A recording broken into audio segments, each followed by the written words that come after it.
If you're a student of the University of Cape Coast and you are going through academic, personal, or emotional challenges, this video is for you. Before we continue, kindly subscribe to the channel, like this video, turn on the notifications so you don't miss important UCC updates and student guides. UCC provides professional counseling services to support students in managing their stress, academics, relationships, and overall well-being. And the good news is, accessing this service is simple and confidential. First, we will start by opening any browser on your phone or on your computer. Visit the UCC Student Portal and log in with your student ID and password.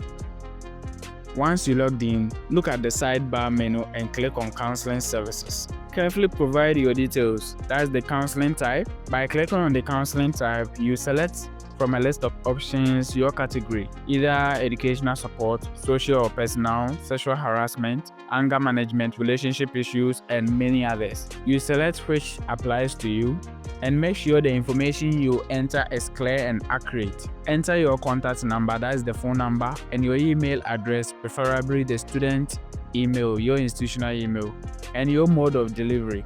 Either you want to be contacted via phone call, video call, chat, face-to-face, or email. After selecting and filling the form, you click on Submit Details to submit your details. After submitting your details, you can wait and the UCC Counseling Unit will review your request and contact you directly via the option that you selected at the delivery mode. For student-related updates and guides, subscribe to UCC News Hub and share this video with someone who may need it.